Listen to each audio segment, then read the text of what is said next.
Vamos lá, Andréia. Primeiro, agradeço muito por ter aceito o nosso convite da rede. Como você pôde ver, é um tema de grande demanda, né? É um tema novo, e aí você vai falar um pouco sobre isso.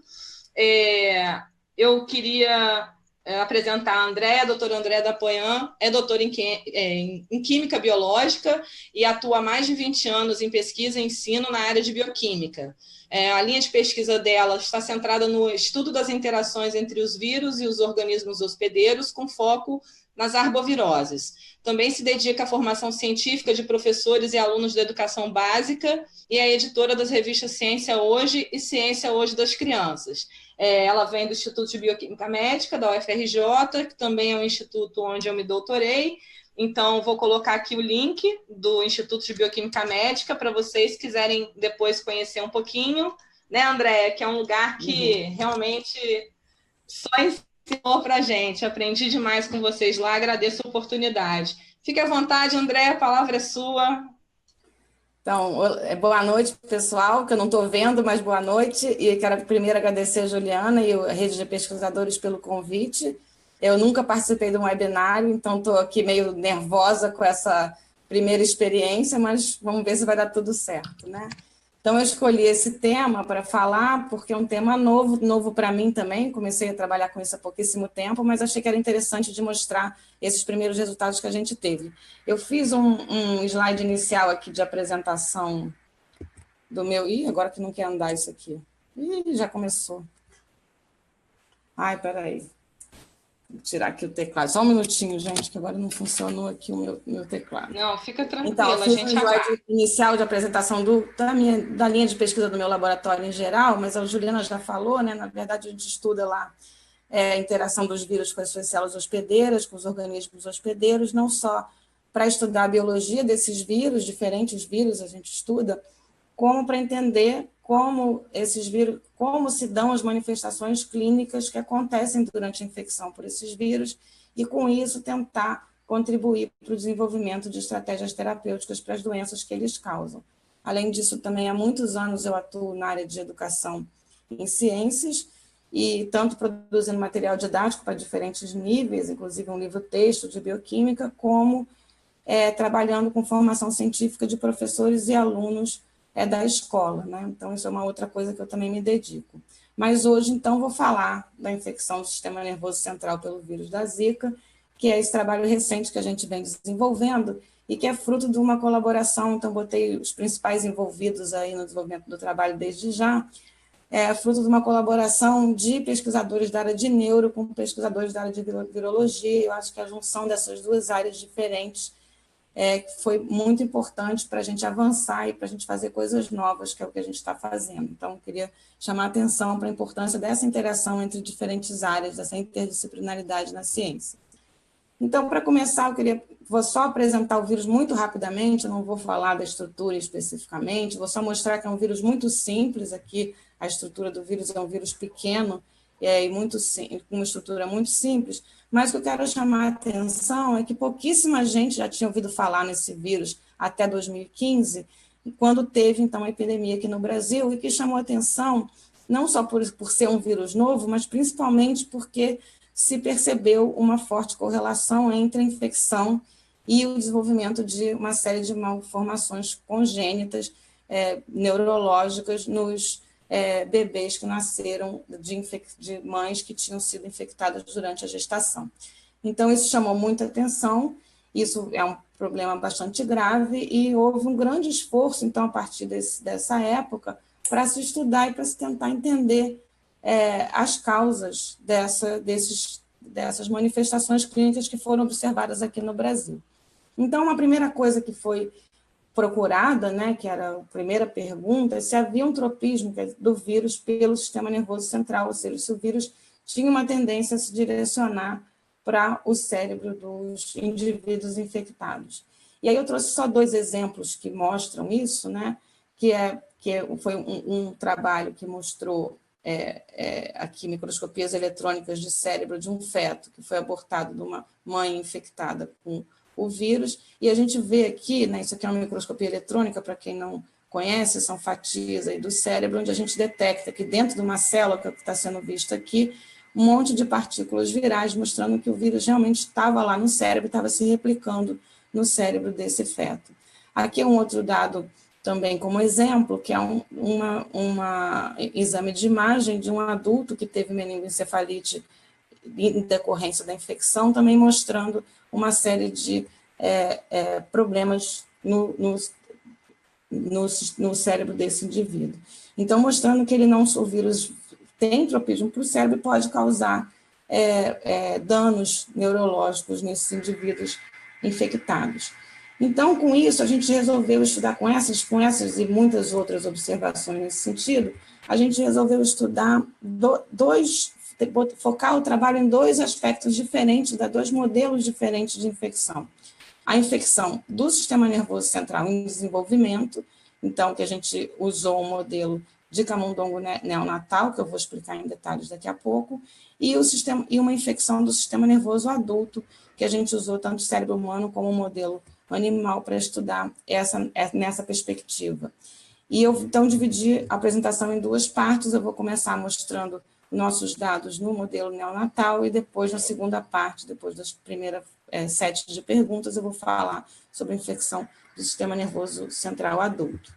Então, a primeira parte, o cérebro em desenvolvimento, o estudo disso é bastante óbvio, né, tendo em vista essas manifestações neurológicas observadas nos bebês que nasceram de mães que foram infectadas durante a gestação, uma série de, não só microcefalia, que foi a mais divulgada, mas uma série de outras malformações, e isso, então, leva a se pensar que o estudo do cérebro em desenvolvimento, da infecção do cérebro em desenvolvimento, é importante para entender essas manifestações.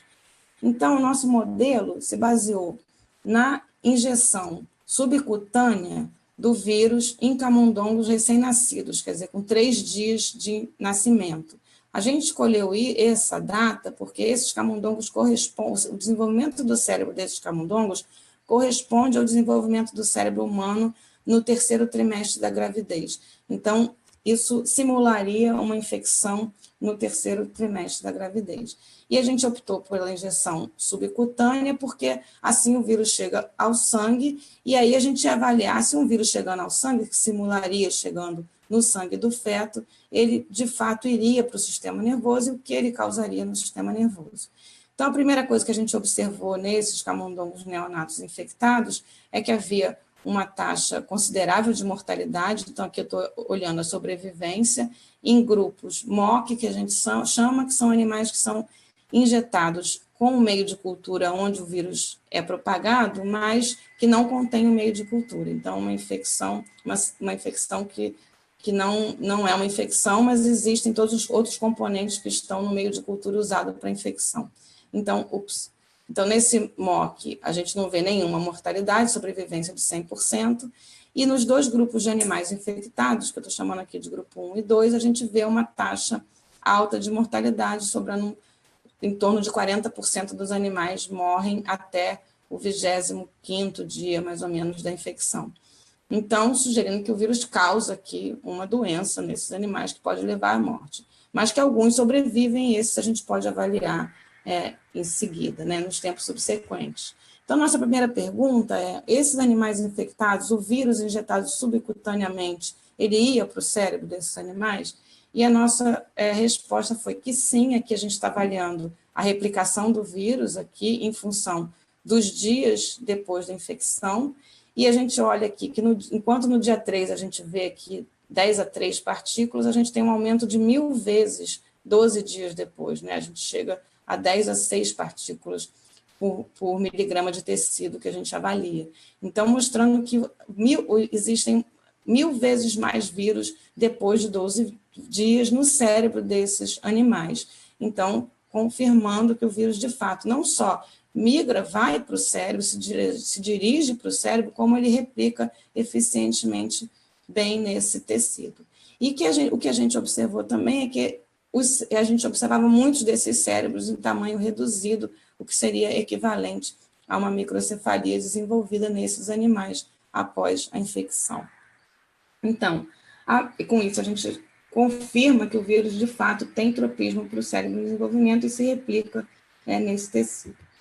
Então, uma outra coisa que a gente observou de maneira muito consistente, impressionante, foi que praticamente todos os animais mostravam convulsões espontâneas durante esses primeiros dias, quer dizer, durante a infecção aguda, que é aqui nesses dias onde é o pico da replicação, como vocês viram na figura anterior. Então, essas convulsões eram bastante frequentes e praticamente todos os animais mostravam essas convulsões. E essas convulsões depois desapareciam na fase adulta, quando o animal já tinha 100 dias depois do nascimento. E essas convulsões, elas realmente são sustentadas pelos dados da literatura, que também mostram convulsões na infância após a exposição intrauterina pelo vírus.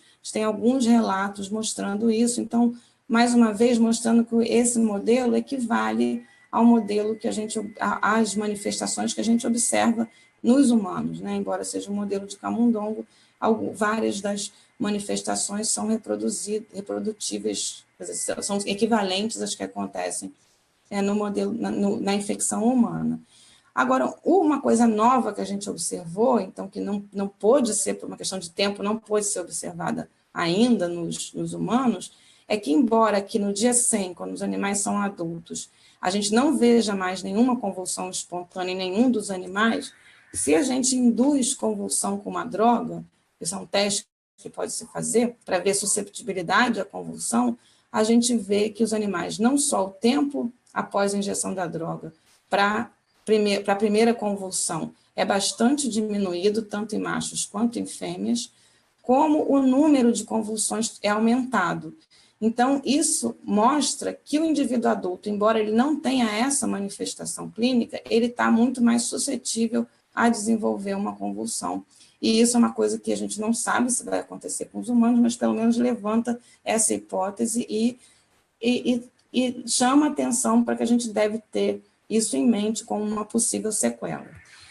Então, a infecção causa convulsões espontâneas na infância e aumenta a susceptibilidade na vida adulta. Então, será que haveria outras sequelas comportamentais que se manifestariam na vida adulta, que a gente ainda não sabe, que poderia prever com esse modelo? Então, para isso, a gente foi estudar a gente foi usar diferentes testes comportamentais para avaliar essas sequelas. E aí, um deles, dois testes para avaliar função locomotora, se havia comprometimento da função locomotora dos animais. Um deles chama rota-rod, que é essa barrinha aqui que fica rodando, e os animais ficam se equilibrando nessa barrinha, e o que a gente mede é o tempo que eles demoram para cair, né, para quando eles não conseguem mais se equilibrar. E se a gente olhar tanto os machos quanto as fêmeas, ele tem esse tempo, até a hora que ele cai, diminuído em função ao controle que o animal é injetado com meio de cultura. Então, isso mostra um comprometimento locomotor desses animais. O outro teste é o campo aberto, onde o animal fica numa gaiola sem nada, e o que se mede é a distância que ele percorre aqui, que ele explora essa gaiola. E o que a gente vê também que a distância percorrida é menor nos animais infectados com o vírus, sendo um outro dado, então, através de um outro teste, que mostra comprometimento locomotor, chamando a atenção, mais uma vez, que isso são os animais adultos, que não estão desenvolvendo mais as manifestações que são mais visíveis na fase aguda da doença. Então, eles mantêm um comprometimento locomotor mesmo na fase adulta. Uma outra sequela que a gente foi avaliar foi se havia comprometimento cognitivo. Então, para isso, a gente usa esse teste de reconhecimento de objeto, que é um teste que vai avaliar a memória. Então, o animal é colocado na gaiola com 2 objetos iguais, e aí ele explora esses objetos por um tempo, depois os objetos são retirados, e em seguida, então, outros 2 objetos são colocados, um igual aos anteriores e um diferente. Então, se ele se lembra que esse objeto foi o que ele já explorou... ai, caramba, peraí que apareceu um negócio aqui. Se ele... agora que travou aqui meu... Se ele se lembra que esse objeto aqui foi aquele que ele já explorou anteriormente, ele vai tender a explorar mais o objeto novo, né? Que é esse aqui ele já conhece, ele vai para o novo. Então, se ele lembra, ele vai para o novo, e é isso que a gente vê nos animais mock, que são os animais controles. Eles tendem a preferir explorar o novo, que está aqui na barra preta, do que explorar o familiar, que é o objeto já conhecido por eles. Quando a gente olha os animais infectados, eles não têm nenhuma diferença na exploração do novo para o antigo, mostrando que eles esqueceram que esse elemento, esse objeto aqui, já tinha sido visto anteriormente. Então, esse é um teste clássico de memória, mostrando, então, que esses animais perdem memória, os animais adultos que foram infectados na fase neonatal, ou que equivaleria à infecção congênita. Então, também mostrando que haveria um comprometimento cognitivo nos adultos. E um último teste que a gente fez foi avaliar o comportamento social, e para isso a gente usou esse teste de 3 câmaras. O animal fica na gaiola e ele tem uma câmara onde tem um outro animal e uma outra que está vazia. E se ele tem um comportamento social esperado, ele vai interagir mais com a câmara, com o animal que está aqui nessa câmara, do que com a câmara vazia. E o que a gente nota aqui é que nos mocks é isso que acontece, ele prefere o animal estranho do que a câmara vazia, enquanto nos machos a gente não vê comprometimento social, né, nos infectados, mas nas fêmeas a gente vê que deixa de ser significativa a preferência pelo animal estranho do que pela câmara vazia, sugerindo, então, que nas fêmeas também acontece um comprometimento social nos adultos após a infecção neonatal. Então, esses dados como um todo sugerem que a infecção deixa sequelas comportamentais que se manifestam na vida adulta, e isso chama muita atenção, que a gente deve estar atento para isso nessas crianças que são fruto dessa infecção durante a gestação. Então, a próxima pergunta foi: qual seria a causa desses comprometimentos neurológicos, né, dos danos neurológicos que a gente observa nos animais? Então, uma hipótese é que a causa seria devida a uma neuroinflamação na fase aguda, e aí, para isso, a gente avaliou as histologias dos cérebros dos animais infectados, e o que a gente olha, isso aqui são cortes histológicos de diferentes regiões do cérebro, e o que a gente vê aqui nesses campos que eu marquei são regiões que mostram necrose, ou seja, um comprometimento desse tecido nervoso aqui, o que pode ser causado pela inflamação, como a gente vê aqui, um infiltrado inflamatório nessas áreas de necrose. Então, essa inflamação causada pela infecção geraria uma necrose, uma morte dessas células aqui, dessas diferentes regiões do cérebro, e isso poderia ser a causa do comprometimento neurológico das funções. Então, a gente vê outras características de inflamação, que são essas células que abraçam aqui os vasos, né, do cérebro, e um aumento dos ventrículos. Então esses dados histológicos sustentam que está havendo uma neuroinflamação, e que a gente pode confirmar olhando o aumento dos níveis de vários mediadores inflamatórios, que eu não vou me ater, que são várias citocinas, que são aumentadas por conta da infecção. Então, comparando o nível das citocinas inflamatórias no controle é praticamente nulo, nos animais infectados tem um grande aumento dessas citocinas, a presença dessas citocinas, ou seja, desses indicadores de inflamação no cérebro, e nos animais que são injetados com um vírus inativado, quer dizer, um vírus que não replica, essas citocinas não são aumentadas. Então, mostrando que essa neuroinflamação é decorrente da replicação efetiva do vírus nesses cérebros, né? E aí aqui a gente ainda pode ver a migração de células, que são ativação de células, que são células da resposta imunológica do tecido nervoso, que é a microglia, e essas células marcam com esse marronzinho que a gente está vendo aqui.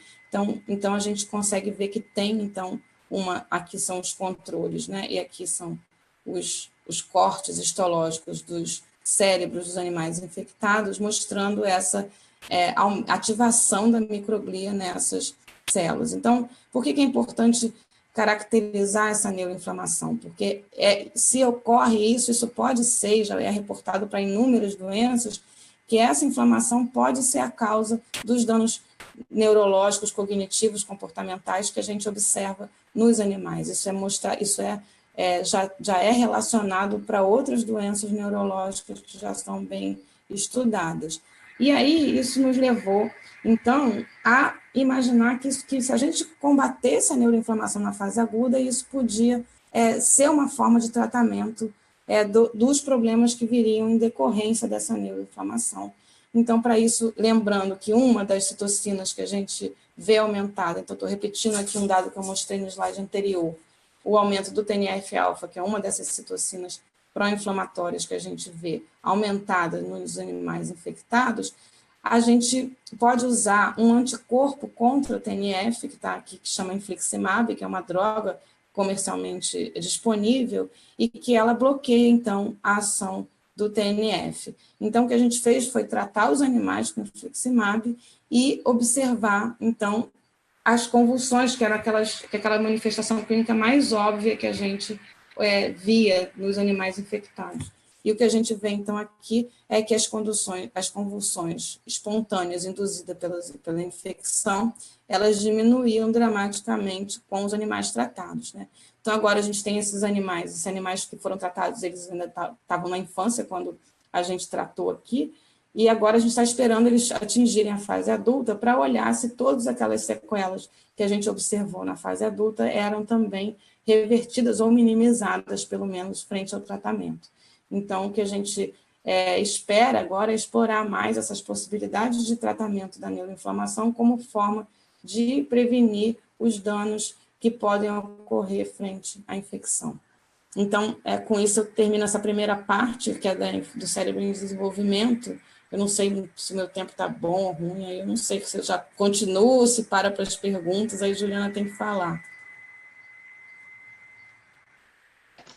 Oi, André, a gente já tem perguntas aqui, sim. Se você então, puder eu paro ou continuo com a outra parte?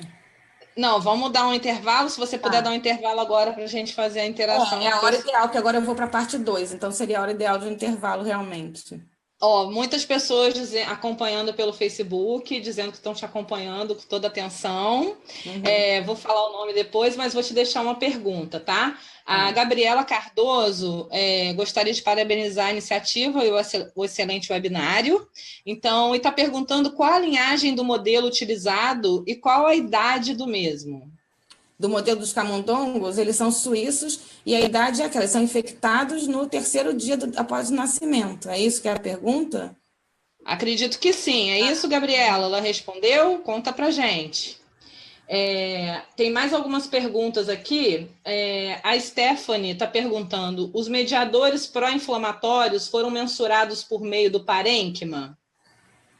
Vocês conseguiram realizar uma curva? Foram mensurados por... Não, isso é a expressão deles no cérebro, no tecido do cérebro, né? Então, aqui, isso é um PCR que feito extração de RNA do cérebro desses animais, tá vendo? Todos esses dados são de PCR para expressão dos genes desses mediadores. E ela está perguntando se vocês conseguiram realizar uma curva de citocinas ao longo do tempo. Ao longo do tempo, não. A gente tem esses dados nessa fase aguda aí, que é no dia 12 pós-infecção. Talvez a gente tenha dados de alguns tempos, mas aí eu não vou me lembrar quais são os tempos agora, que eu não pus os resultados aqui. Mas a gente tem, sim, algum acompanhamento dos tempos, mas eu não vou saber dizer agora quando que começa a aumentar. O fato é que na fase de maior replicação, que é esse dia aí, esse período, essas citocinas estão sendo amplamente expressas. A Rafaela Ferreira pergunta se todo esse processo ocorre... fala assim, todo esse processo ocorre quando há a infecção do feto pelo vírus. Mas quando a infecção ocorre no indivíduo adulto, acontece a mesma coisa? E quando ocorre a contaminação pela mãe? Qual o tempo da incubação do vírus no organismo? Então, sobre a infecção do adulto, eu vou mostrar o modelo do adulto na segunda parte, né? Mas, assim, eu queria chamar a atenção que isso é um modelo, né? É um modelo que a gente não tem como estudar, a gente pode estudar clinicamente as manifestações nos humanos, mas para explorar num nível mais aprofundado, molecular e com mais amostras, que a gente possa ter uma avaliação estatística dos resultados, muitas vezes a gente precisa lançar mão de modelos diferentes. Nesse caso, a gente escolheu o desenvolvimento de um modelo animal que simularia essa fase, esse último trimestre da gestação, uma infecção nesse último trimestre da gestação, lembrando que, na verdade, a gente está injetando o animal neonatal, com 3 dias pós o nascimento, que equivaleria a um desenvolvimento do sistema nervoso naquela fase final da gestação, mas que, no fundo, esse animal nasceu e a gente está injetando. E a gente está injetando o vírus subcutâneo, que não é a mesma forma que ele vai atingir o feto, né? Mas pensando também que isso é um modelo, a gente tem que usar modelos que permitam que a gente obtenha uma série de dados que a gente não consegue ter com os pacientes ou com os indivíduos humanos. Então, a gente não pode esquecer que esse é um modelo que a gente pode, a partir dos resultados, inferir e se sustentar com dados observados na clínica, mas que não é exatamente a mesma coisa.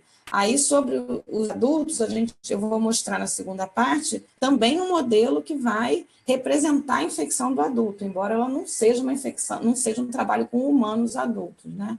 Então, eu vou falar sobre o que a gente achou na infecção com o modelo adulto na segunda parte, então pode deixar para responder nessa segunda parte. E na terceira opção, que ela perguntou da transmissão da mãe para o feto, a gente não estudou isso, tem outros grupos estudando a transmissão pela placenta, transmissão por outras vias, mas isso não foi o foco do nosso estudo, nem os nossos modelos permitem essa abordagem aqui nesse caso.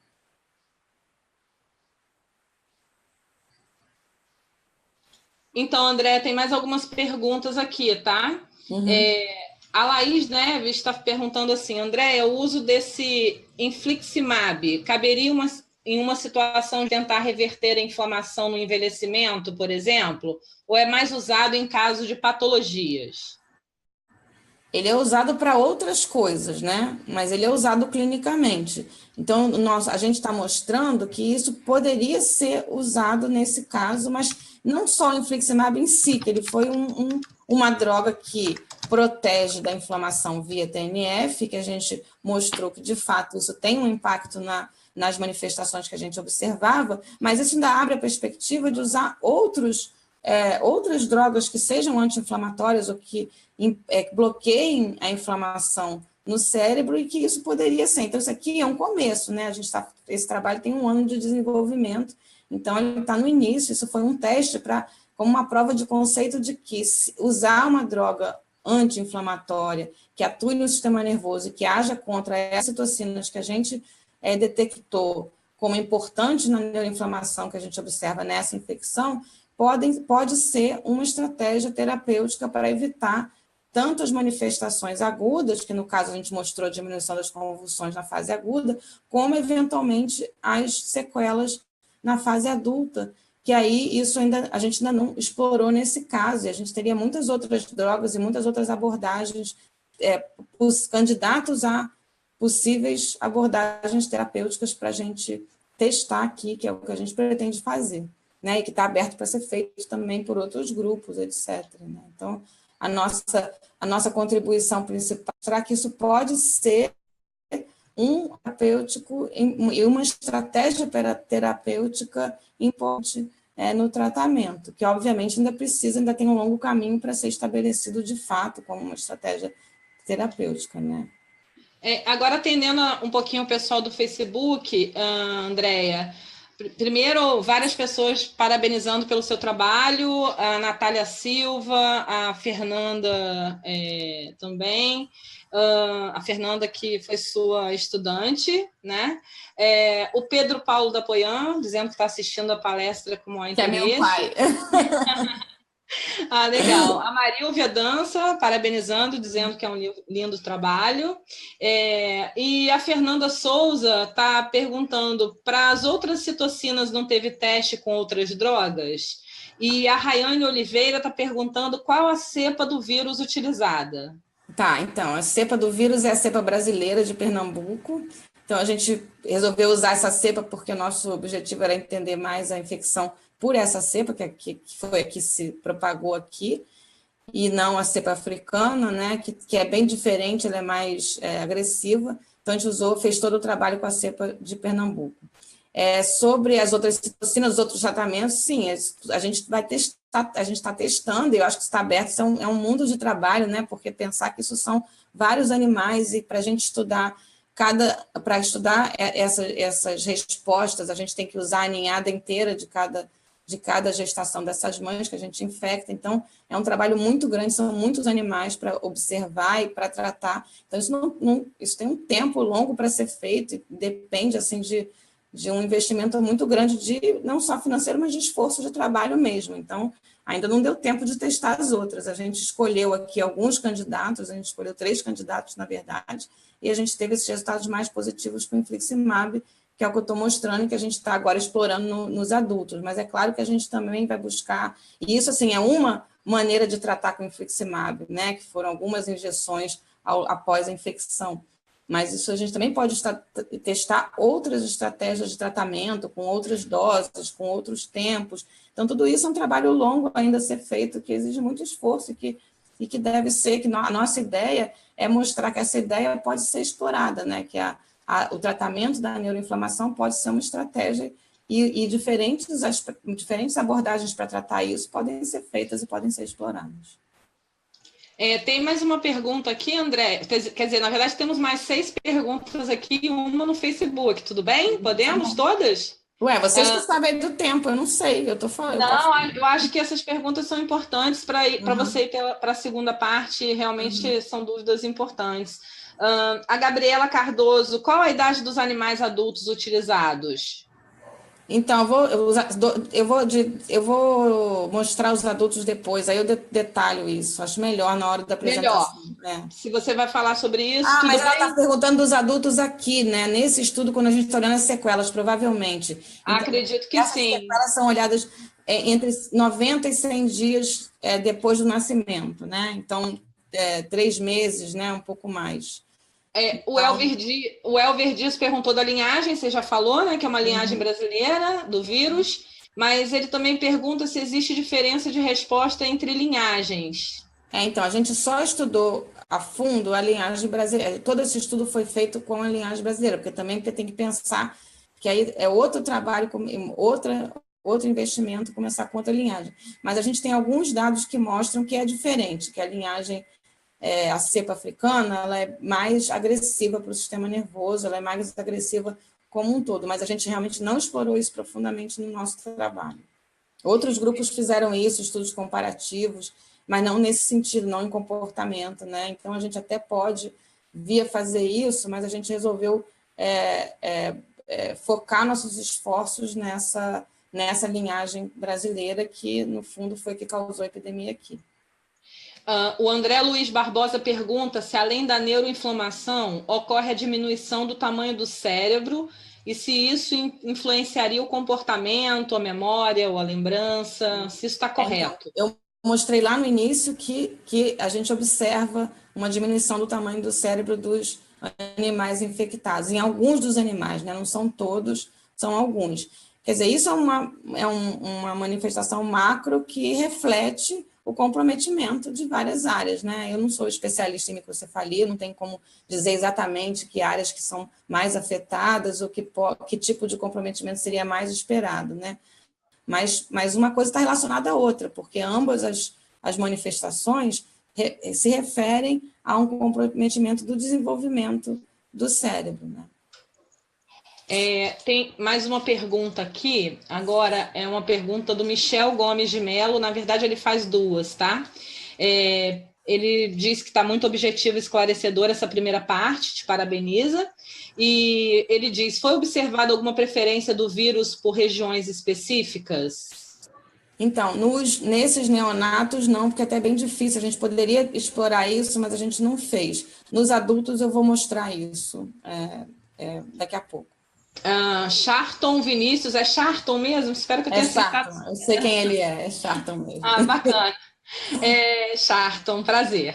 Olá, Andréia, muito contente pela bela exposição. Você acha que uma fêmea infectada que acasala em um período posterior, quanto tempo você acha que o vírus pode permanecer na fêmea? E se você acha que pode ser transmissível?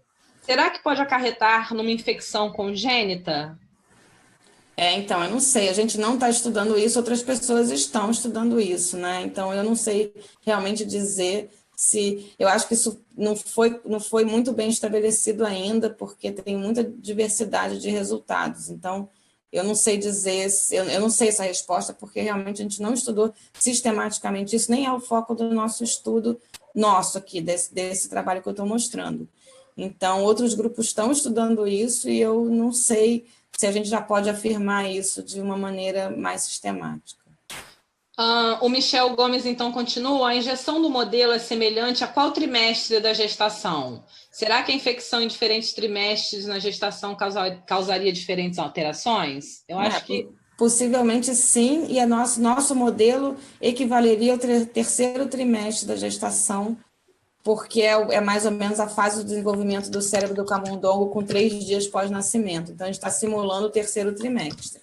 Agora, outras fases possivelmente causam outras coisas, possivelmente o animal, o feto nem se desenvolve nas fases mais precoces, mas aí eu também não sei dizer, porque a gente escolheu esse período aí para estudar.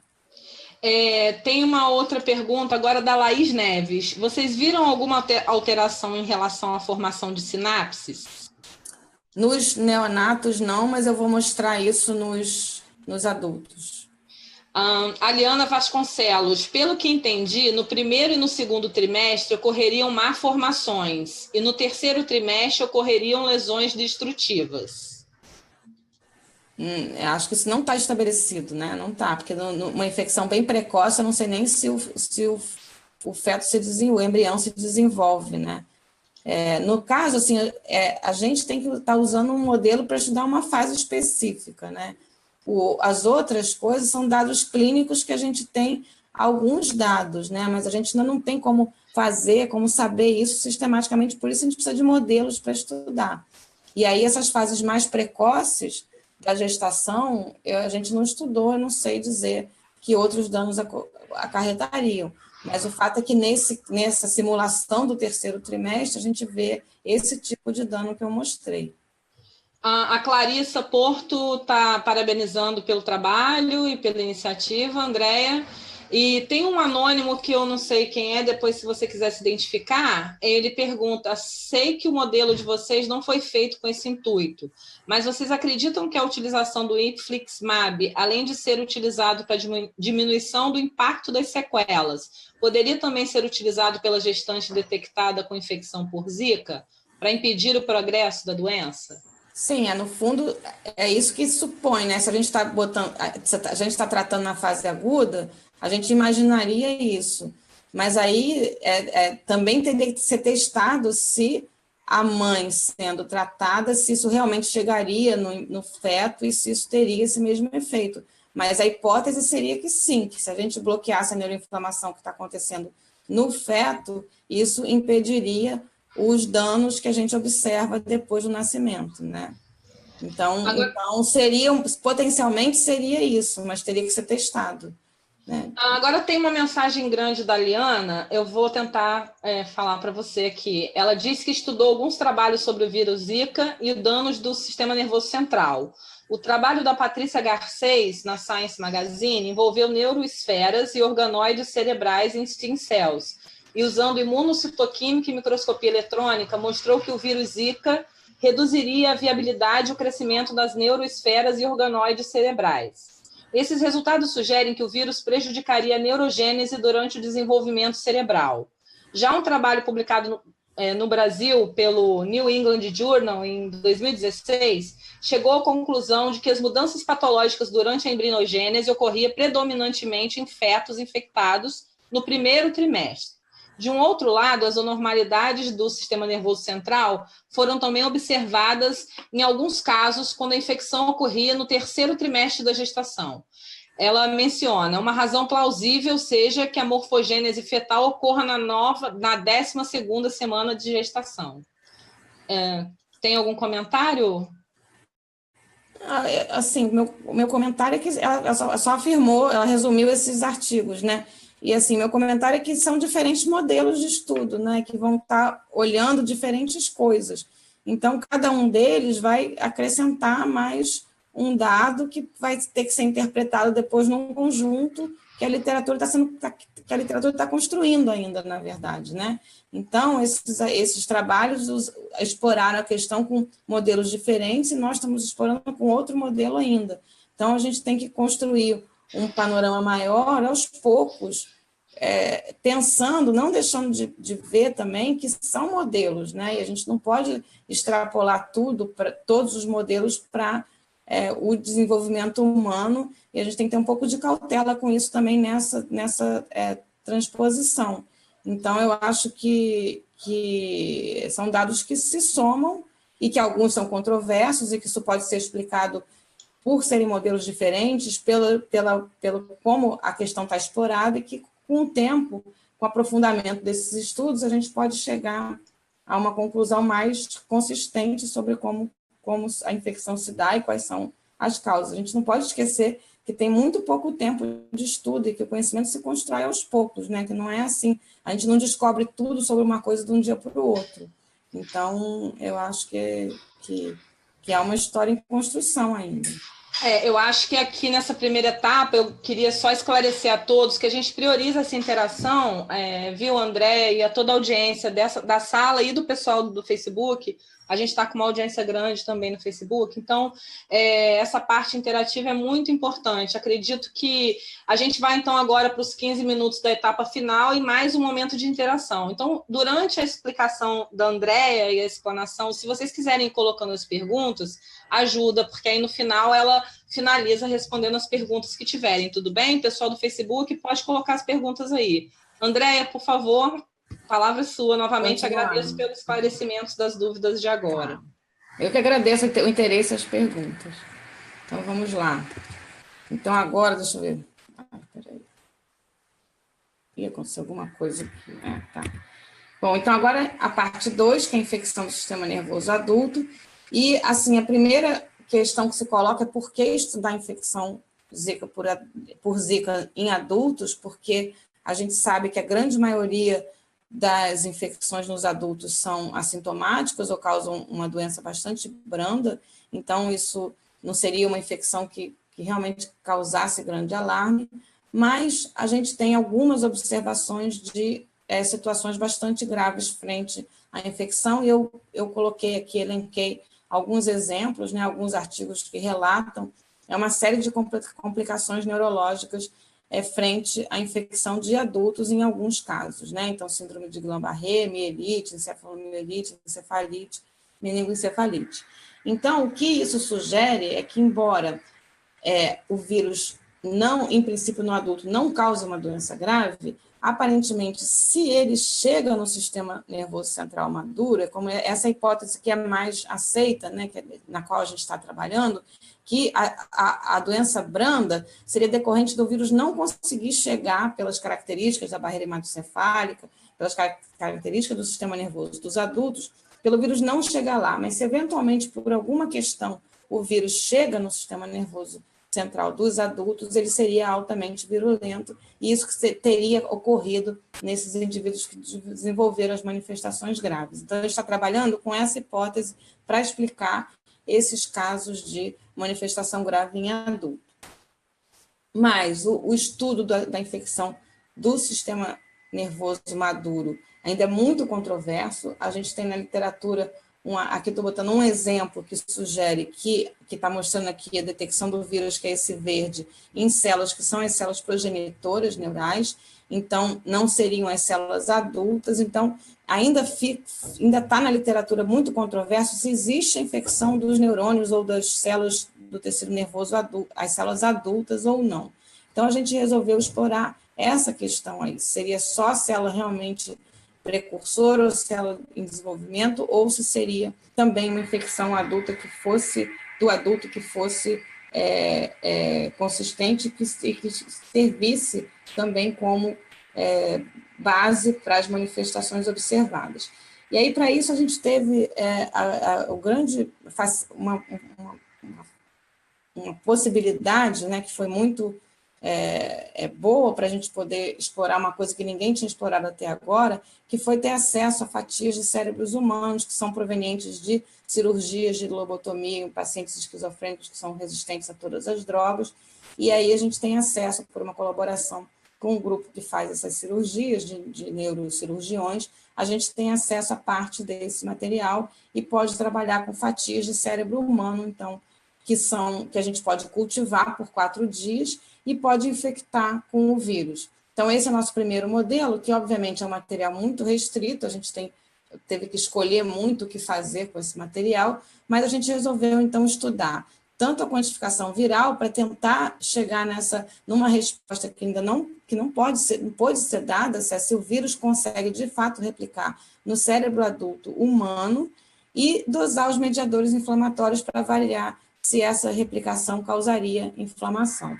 Então, o primeiro dado que a gente teve foi que sim, que o vírus é capaz de replicar, né, nesses tecidos. Então, aqui, outra vez, uma medida do RNA viral, né, do genoma do vírus se replicando. E a gente tem aqui um aumento de quase 2 ordens de grandeza após 72 horas de infecção.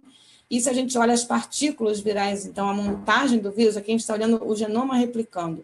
Aqui a gente está olhando se sai vírus infectivo das células que estão processando esse vírus. E a gente vê que sim, que tem também um aumento de 2 ordens de grandeza na quantidade, quer dizer, 100 vezes mais partículas aparecem no meio de cultura onde esses tecidos estão sendo cultivados. Então, mostrando que o vírus, de fato, replica nessas células do sistema nervoso do cérebro de humanos adultos. Né? Um dado que nunca tinha podido ser explorado, que nunca tinha sido mostrado. Além disso, a gente, então, quantificou, aí nesse caso, a gente está medindo as citocinas, as proteínas, nesse caso não é uma quantificação da expressão gênica delas, é uma quantificação da presença das proteínas, na presença das citocinas no meio de cultura, e a gente vê o aumento de 2 citocinas, IL-1-beta e IL-6, que são características da neuroinflamação também. Então, com 72 horas, a gente vê um aumento bem significativo da secreção dessas citocinas por essas células, então mostrando que o vírus replica em células do cérebro humano e que isso induz uma resposta inflamatória. Então, isso foi a primeira vez que isso foi mostrado, foi a primeira possibilidade de estudar, de fato, em tecido humano, e a gente agora precisa ter acesso a mais tecidos para realizar outros experimentos nesses tecidos. E aí, em paralelo, a gente desenvolveu um modelo animal para seguir adiante nessa compreensão da infecção do sistema nervoso. E esse modelo animal está baseado no fato, está baseado na hipótese que eu comentei anteriormente, de que a infecção em adulto seria importante quando o vírus consegue chegar no sistema nervoso diretamente por algum motivo. Então, o que a gente fez foi infectar diretamente o cérebro desses animais, simulando uma eventual passagem do vírus pela barreira hematocefálica que aconteceria naqueles pacientes que ficaram suscetíveis à infecção e às manifestações neurológicas graves. Então, nesse caso, é um camundongo adulto de 10 a 12 semanas, aqui respondendo quem perguntou. Na verdade, eu não sei se a pessoa tinha perguntado desse caso ou daquele caso das sequelas, mas as sequelas eram com 100 dias aqui, então são camundongos de 10 a 12 semanas, e a gente está injetando o vírus no ventrículo lateral do cérebro diretamente. Então, o vírus vai entrar direto em contato com o cérebro desses animais. E o que a gente vê é que, aparentemente, é uma doença, vamos dizer assim, porque os animais que aqui em preto são os infectados,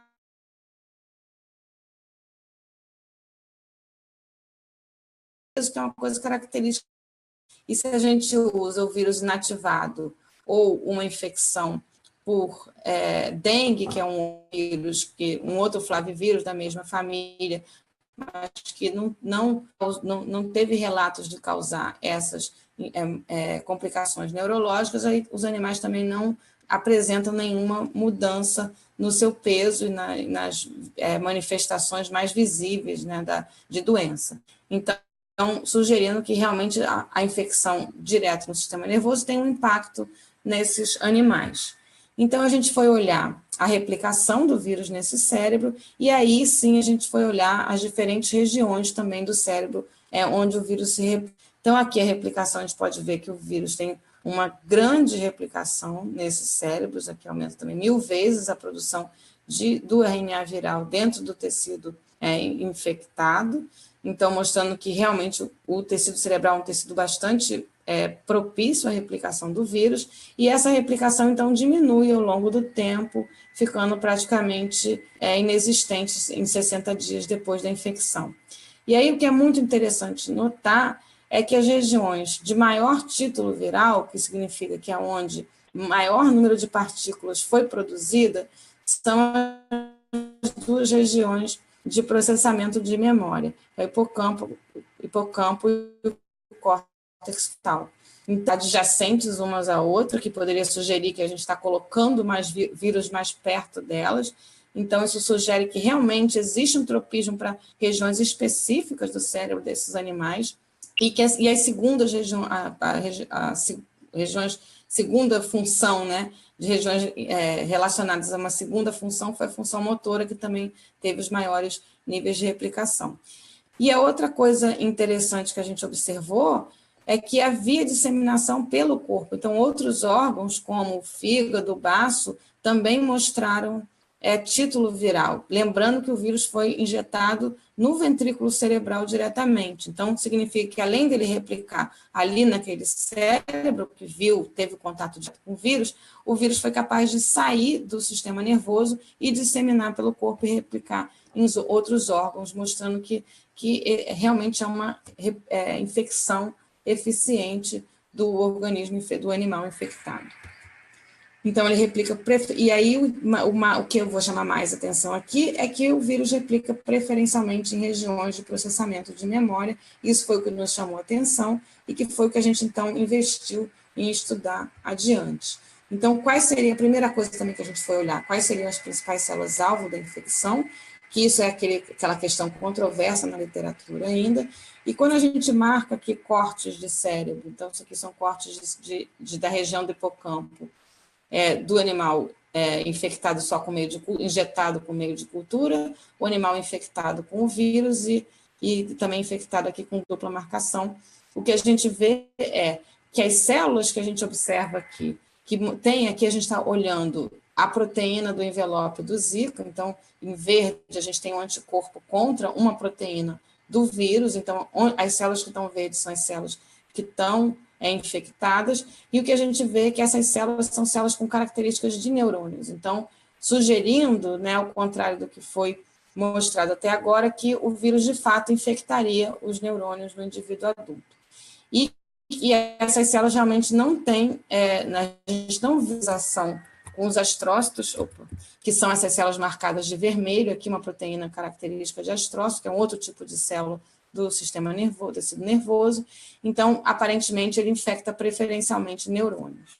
Então, um outro ponto que a gente foi avaliar foi se haveria morte celular. Para isso, a gente usa uma sonda, né, um corante, que cora tudo de verde, mas quando existe morte celular, que aqui está um controle positivo, você vê essa coloração brilhante aqui, que a gente não está observando em nenhum dos cortes dos animais infectados em diferentes regiões do cérebro, sugerindo, então, que não ocorra haja infecção e que o vírus replique nesses neurônios, a gente não observa a morte celular nas células do cérebro desses animais. Então, a infecção ocorreria, geraria inflamação, mas ela não levaria à morte dos neurônios. Então, que eu estou botando aqui essa conclusão, né? Infecta os neurônios, mas não leva à morte celular. Então, voltando àquela questão das regiões envolvidas no processamento de memória, que são as principais que a gente observa, realmente uma replicação bem aumentada nessas regiões em comparação com as outras, a gente resolveu explorar se isso causaria danos comportamentais, né, e danos de memória, na verdade. Então, a gente fez aquele mesmo teste de reconhecimento de objeto que eu já expliquei na parte anterior, né? Então, o animal é posto com 2 objetos iguais, depois esses objetos são retirados, e ele é posto um objeto igual e outro diferente, e a gente vai ver o tempo de exploração que é esperado, prefira o diferente se ele tem memória. E o que a gente observa é que a memória é perdida em todos os tempos, quer dizer, nos tempos iniciais da infecção, né? Em 1, em 14 e em 30 dias. Então, os animais MOC, quer dizer, os injetados com meio de cultura, preferem o objeto novo nesses tempos, como mostrado aqui, né? Eles escolhem o novo em detrimento do familiar, enquanto os animais inferiores exploram os 2 objetos com o mesmo tempo. Realmente, ele perde a memória até 30 dias depois da injeção. Com 60 dias, ele recupera a memória, então, sugerindo que tem uma recuperação posterior dessa perda de memória, que pode ser um alento, assim, se a gente pensar nisso, olhando esses dados. Aqui fez só um controle com dengue, que é esse outro vírus que é da mesma família, um vírus bastante parecido, e nesse caso da injeção com dengue, não há comprometimento da memória. Então, mostrando que isso é uma coisa característica para a infecção com Zika. Então, ele causa esses danos cognitivos, e aí a nossa próxima pergunta foi qual seria a causa desses danos cognitivos, né? O quanto que estaria relacionado à perda cognitiva. Então, uma primeira coisa que a gente foi explorar foi ver se havia perda sináptica, se a infecção estaria afetando a formação das sinapses no cérebro desses animais. Então, para isso, a gente pode olhar uma proteína, que é a sinaptofisina, que ela é característica aqui das sinapses, então a marcação por essa proteína, por um anticorpo contra essa proteína, vai mostrar o quanto de sinapse está acontecendo aí nesse cérebro, quanto de sinapse a gente detecta nesses cérebros. E aí a gente compara, aqui são as imagens histológicas que estão com a marcação para a sinaptofisina em 2 regiões diferentes do cérebro, e aqui está a quantificação no animal MOC, quer dizer, o injetado com meio, no animal Zika, mostrando que ele perde realmente consideravelmente sinapses, o animal infectado. Então, existe, então, um comprometimento das sinapses nesse tecido nervoso dos animais infectados, e aqui avaliado em 2 diferentes regiões.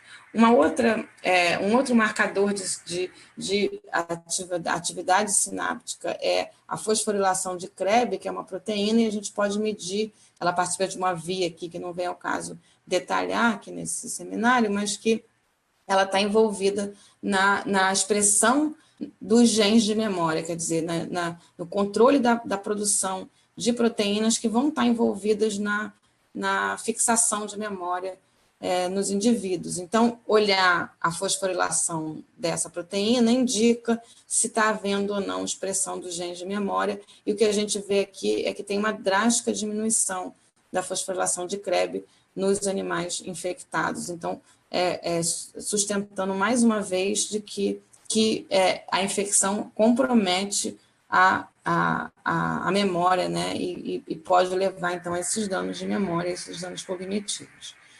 Então, então realmente a infecção causa perda sináptica, e aí a próxima pergunta seria, qual seria a causa dessa perda sináptica? Então, a neuroinflamação já é conhecida como uma dos motivos, das causas, né, do comprometimento cerebral em várias doenças que têm comprometimento cognitivo, e que esse quadro de inflamação estaria relacionado com a perda sináptica. Então, a gente primeiro avaliou, assim como a gente tinha avaliado nos cérebros humanos, a gente avaliou nesse modelo animal se haveria produção de citocinas, e a gente, de fato, vê que ao longo do tempo de infecção, a gente vê realmente um aumento da produção dessas citocinas, IL-1-beta, IL-6 e TNF-alfa, e a gente, então, mostra com isso que também nesse modelo animal a gente vê produção de citocinas e neuroinflamação. A outra coisa que a gente foi olhar, agora sempre que aparece aquela pergunta dá uma travada, foi a ativação da microglia, também da mesma forma como a gente fez nos neonatos, usando aquele mesmo marcador de microglia ativada, e a gente vê aqui nos cortes histológicos e aqui marcadinhos em escuro, a gente está quantificando aqui a ativação da microglia, que é bem maior nos animais infectados, e aquelas mesmas características de inflamação e de ativação de microglia, que são essas células que a gente vê ameboides aqui marcadas em escuro, essas células que ficam ao redor dos vasos, e esses nódulos de microglia são típicos de uma microgliose, ou seja, de uma ativação da microglia nesses cérebros.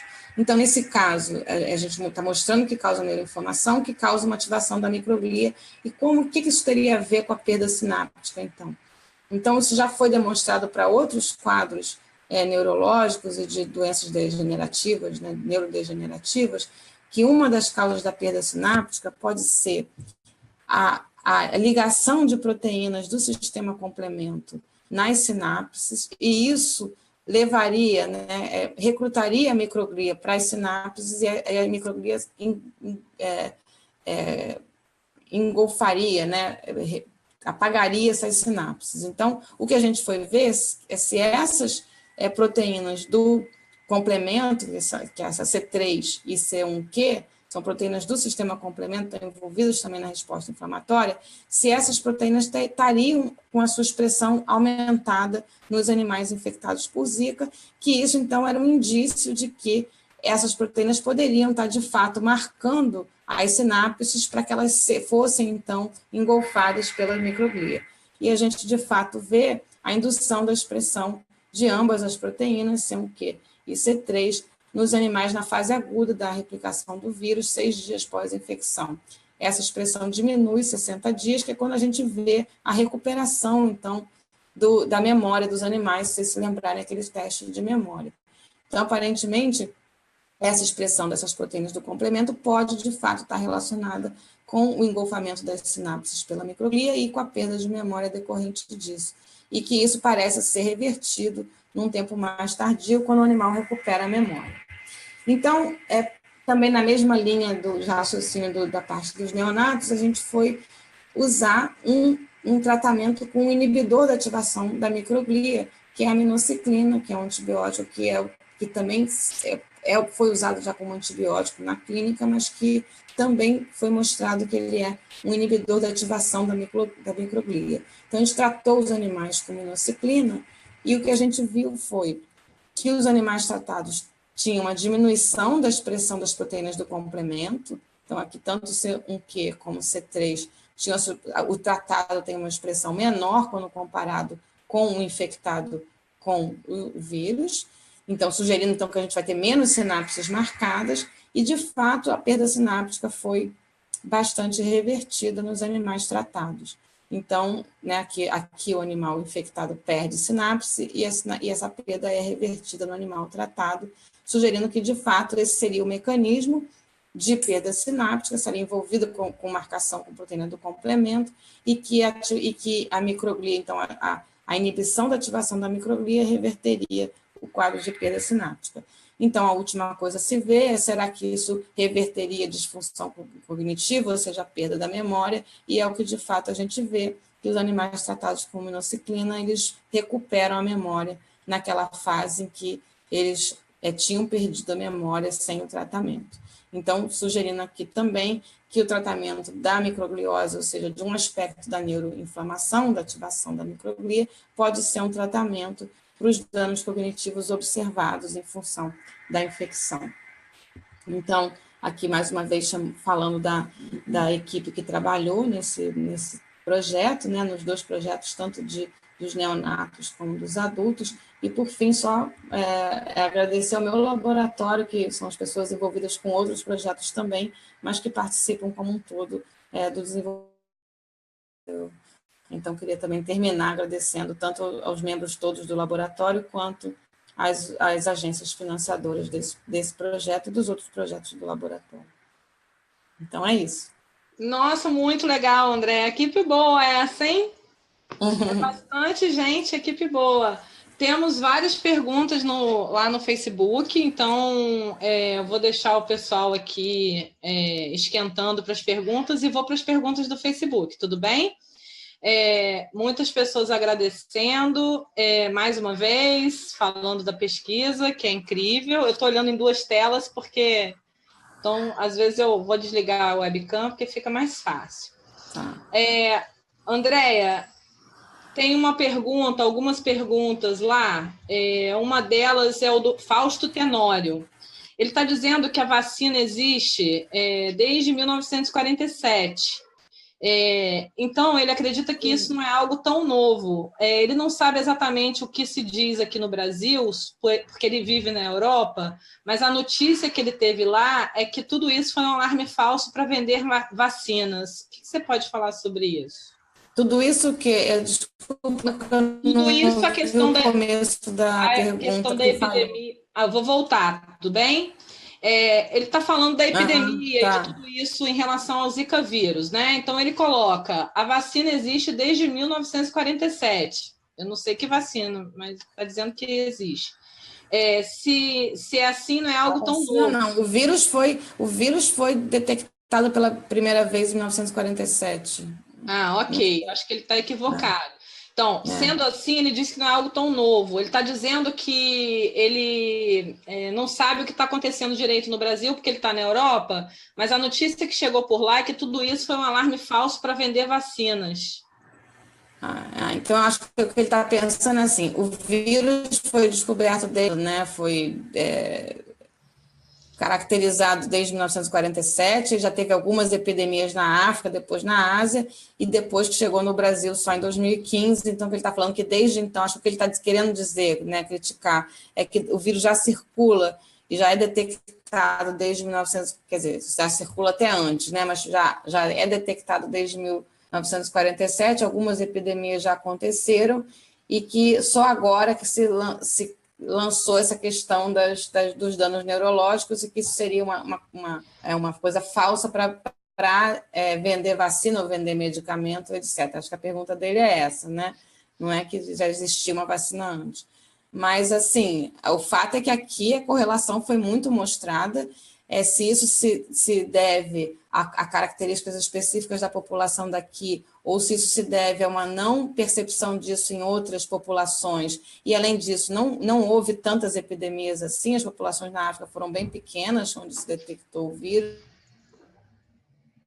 mas lá não se observou essas complicações neurológicas, pode ter sido por uma não detecção, ou pode... na verdade, a gente tem aqui dados muito consistentes dessa correlação, e nos próprios modelos que a gente estuda, e não só nós, como todos os outros grupos que estudam de modelos muito diferentes, a gente vê danos e comprometimentos neurológicos e tropismo do vírus para o sistema nervoso. Então, pode ser que isso seja facilitado por um componente da população do Brasil que, seja ambiental, seja genético, seja polimorfismos, que facilite, né? Mas o fato é que isso é observado, essa correlação está sendo bem sustentada com dados, né? Então, eu diria isso como resposta. Tá, a gente tem uma outra questão aqui do VC Maniero, do Facebook. Ele está parabenizando você pelo trabalho e gostaria de saber se você poderia passar depois alguma referência para ele. A gente pode também compartilhar por e-mail depois ou no próprio Facebook, tá? E uma outra pergunta, se você acredita que a resposta imune ao vírus pode ter alguma relação com predisposição genética do indivíduo. Da resposta imune, quer dizer, quanto ele... então, certamente os polimorfismos e tudo controlam diferentes aspectos das infecções como um todo.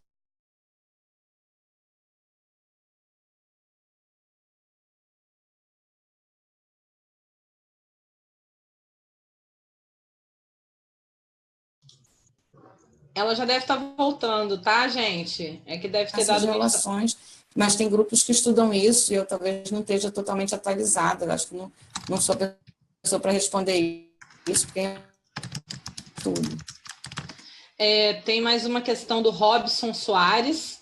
O Robson Soares pergunta: Com a pesquisa que ele reforça é excelente, você e os pesquisadores analisaram uma possibilidade de cura e se teria alguma previsão de tempo para a cura?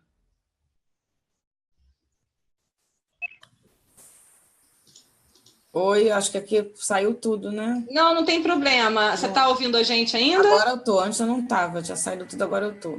Tá, o Robson Soares está reforçando que a pesquisa é excelente e gostaria de saber se você e os pesquisadores já analisaram alguma possibilidade de cura e se teria alguma previsão de tempo. Bom, a gente está mostrando essas perspectivas de tratamento, né? Que não só essas drogas específicas, que são drogas que existem, né, já aprovadas, mas que abrem a perspectiva de outras abordagens na mesma linha. Então, a gente está mostrando isso. Agora, qual a perspectiva de cura e de tratamento? Isso é um caminho que costuma ser longo, né? Porque não se pode usar qualquer coisa discriminadamente. Acho que a gente tem vantagens de que drogas, não só essas que a gente está mostrando, mas tem outros trabalhos sugerindo também, que drogas que já são aprovadas para uso clínico podem ter algum efeito sobre a replicação, a infecção, a manifestação clínica, e aí isso já encurta bastante o caminho, mas de qualquer maneira, qualquer introdução de um tratamento na clínica implica em muitos estudos clínicos que não acontecem de um dia para o outro. Então isso ainda falta um pouco, né? Eu não sei prever quando, porque depende do quanto as descobertas vão ser possíveis de ser transpostas para essa outra fase, que é o tratamento. A Ariane Jane da Silva Gama pergunta se, além das consequências neurológicas comentadas, foram encontradas outras sequelas no sistema nervoso central. Bom, a gente avaliou essas que eu mostrei, né? Mas possivelmente pode ter outras, depende de você explorar outras coisas, né? A gente, no fundo, não consegue fazer tudo, mas eu mostrei o que a gente viu, mas possivelmente tem outras alterações que a gente não teve ferramentas ou não usou no trabalho ferramentas que pudessem mostrá-las. Na verdade, o Elver Dias está perguntando se já foram publicados esses resultados. Então, esses 2 artigos estão submetidos para publicação no momento. Um deles, o dos neonatos, ele tá disponível no bioRxiv como pré-print. Então, esse ele pode ser lido lá no bioRxiv. E ambos estão submetidos para 2 revistas agora, estão em fase de revisão. Depois, você tem um link desse pré-print, André? Eu posso depois te dar o link do pré-print. Tá, porque eu compartilho lá onde o pessoal está acompanhando a live no Facebook e por e-mail para todos os inscritos, tá bem? Uhum. O Pedro Arruda pergunta por quanto tempo se perde a atividade sináptica e se esses danos persistem após a infecção. A infecção é que causa a perda sináptica, né? Então ela é uma decorrência da infecção e que a gente detecta na fase aguda, que são naqueles dias iniciais, de 6 a 12 dias de infecção. Se ele persiste no adulto, a gente observou que não, que com 60 dias tem uma diminuição dessa perda sináptica, que corresponde também com uma diminuição uma recuperação da atividade cognitiva, né? Então, aparentemente, é uma manifestação que se dá na fase aguda da doença, nesse modelo de adulto, né? O André Luiz Barbosa está dizendo que não tem o que perguntar, várias pessoas não quiseram perguntar porque queriam ouvir mais suas explicações. Está dizendo que o assunto está amarradinho, agradece por você compartilhar o conhecimento com a gente e diz que, se não se engana, já estudou com você em uma disciplina do CEDERJ, então, sim, você foi coordenadora há muitos anos, do CEDERJ. Não, Isso é um monte de alunos que dizem, professora, eu fui seu aluno, mas você não me conhece. Já aconteceu várias vezes. É uma coisa estranha. Na verdade, a professora Andréa foi coordenadora de Bioquímica 1 no consórcio CEDERJ, né, Educação à Distância. Então, com certeza, André, você deve ter passado pela Andréa, você já está mais no final do curso, né? Era um prazer tê-la com a gente, mas ela ainda está com a gente em outras disciplinas, disciplina eletiva, né? A Arielle Kelly está agradecendo o trabalho, o Carlos Alberto Marques também está agradecendo, como de costume, mais um belíssimo trabalho da sua equipe, te mandando abraços do Instituto Evandro Chagas, em Belém, no Pará. E também a Márcia Adriana está dizendo que foi estabelecida uma causa para as complicações maiores em recém-natos do que em adultos. Se foi estabelecida uma causa para mais complicações. Assim, não foi estabelecida uma causa, mas o que parece é que no adulto, com o nosso modelo, o que a gente mostra é que quando o vírus infecta o sistema nervoso adulto, ele vai causar também os danos e as manifestações. O que parece acontecer, né, que é a hipótese na qual a gente está sustentando o nosso trabalho, é que o que protege o adulto é a dificuldade do vírus atingir o sistema nervoso por causa da barreira hematocefálica, por causa da resposta imune, por causa de uma série de coisas que impediria que ele chegasse lá. E aí, em alguns indivíduos, por N motivos, esse vírus, quando atinge lá, pode atingir, e na hora que atinge, ele causaria esses danos bastante graves, que são as manifestações que a gente observa numa parcela pequena da população, mas que nessa parcela são danos bastante graves. Então, o nosso modelo está simulando, está cortando essa etapa da transmissão do corpo até o cérebro, mas que simularia um caso onde o vírus chegou lá no cérebro diretamente. Facilitadamente, vamos dizer. Bom, a Ariane Jane da Silva Gama falando que um excelente trabalho, Sara Simone Dias Chaves dizendo que está aprendendo muito, Michel Gomes de Mello parabenizando pelo webinário, o Denis Bertolini parabenizando você pelo belíssimo trabalho, todos achando incrível, dizendo que estão aprendendo muito, e a gente tem uma pergunta grande do Charton aqui novamente. Nesse modelo, é a última, tá? Depois da dele, a gente pode encerrar, tá, Andréia? Na verdade, tem essa e mais uma. Nesse modelo suíço, que é um modelo imunocompetente, vocês conseguem ver vírus saindo do cérebro e indo para outros tecidos, e isso é muito curioso. Em C57BL6, eu acho que é isso, se eu estiver enganado, vocês me corrijam. Não se vê uma infecção efetiva, mesmo com inoculação intracérebro ventricular. Não se detecta vírus fazendo o caminho inverso, saindo do cérebro e infectando outros tecidos. Tendo em vista que animais imunocompetentes apresentam uma resposta antiviral efetiva contra o Zika-V, diferente das células humanas, as quais os vírus evadem essa resposta, vocês teriam alguma explicação para o vírus conseguir percorrer, a partir do cérebro, outros órgãos nesse modelo suíço? Isso poderia gerar algum outro tipo de lesão diferente da neurológica, tipo alteração hepática?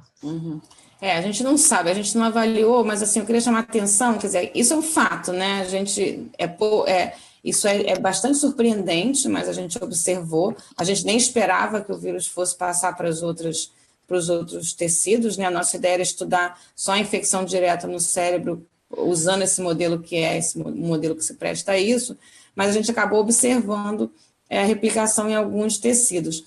Agora, queria chamar a atenção que é muito pouco o vírus que chega lá, né? Então, eu acho que, eu não sei responder isso, só é um fato que é diferente do camundongo black, que também é bem menos suscetível, né? Então, o que eu imagino é que, como esse suíço é bem mais suscetível do que os outros modelos, quer dizer, suscetível no sentido que o vírus replica melhor, né, e títulos mais altos, pode ser que isso gere uma carga viral tão grande no cérebro que alguns vírus acabem passando e chegando na circulação, burlando essa resposta que bloquearia essa disseminação. E que a gente, com isso, detecta e nesses órgãos, que seriam os órgãos também mais, onde tem mais, que é no baço e no fígado, eu esperaria que são órgãos que estão mais relacionados filtram o sangue, né? Então, eu acho que tem mais contato com o vírus que estaria passando, que eu imagino.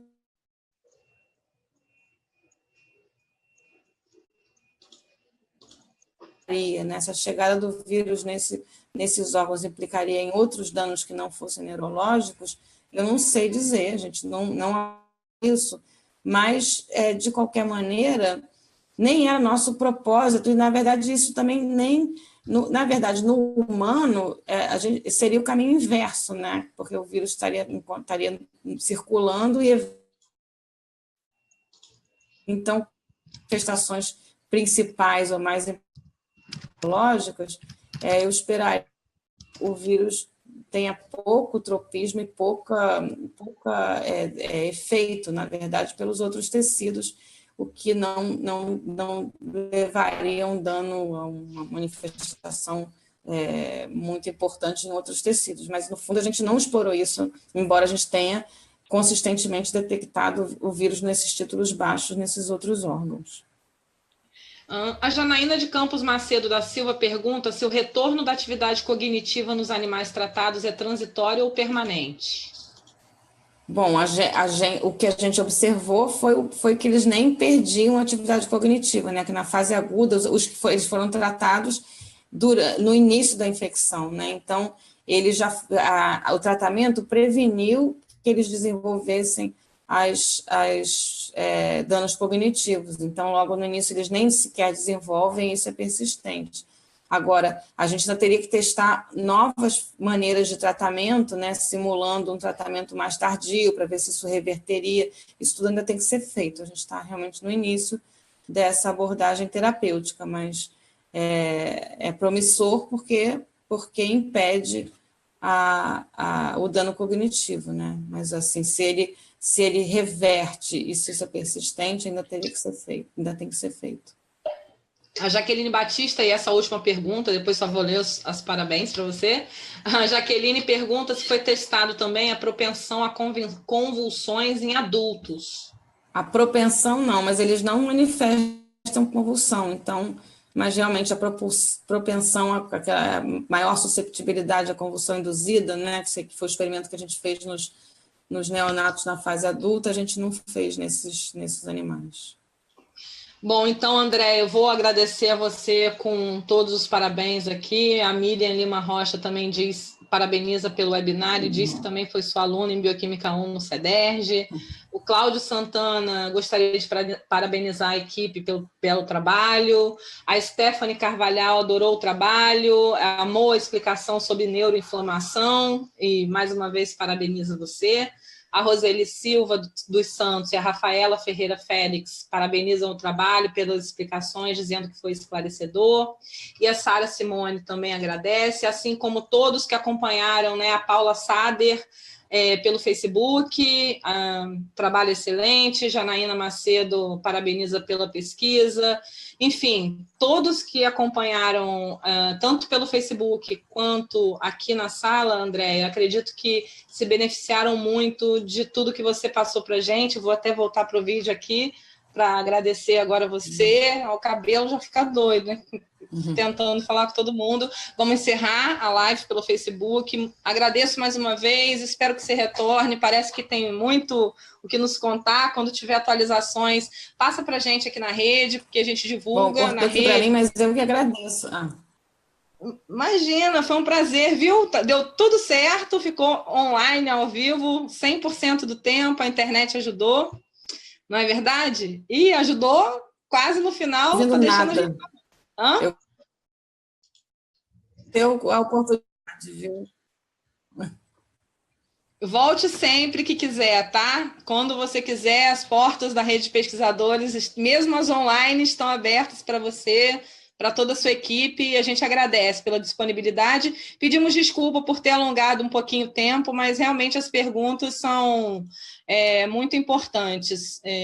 Acho que esse é o primeiro momento, né? E eu acho que ela caiu. Gente, então, a gente encerra aqui. Vou só aguardar um pouquinho ela retornar. Janaína, volte sempre, tá? Então, pessoal do Facebook, um abraço para vocês. Agradeço por terem acompanhado a gente. Ela voltou. Oi, André.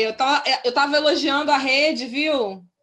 Falando que a rede tinha funcionado 100%. Seu microfone está desligado. Aí, acabei de ligar, acabei de ver. Então, eu estava falando que funcionou tudo bem na internet, aí no final ela resolveu fazer isso, tá vendo? Bom, ainda bem que foi no final. Com Bom, eu queria certeza. agradecer a oportunidade e essa nova experiência aí que vocês estão me proporcionando. Eu gostei bastante, foi bom. Volte sempre. A Tá gente está com bom, as portas abertas online mesmo para você, tá bom? tá bom, Um valeu. beijo, gente, um beijo para vocês. Outro, Muito tchau, obrigada a tchau. todos.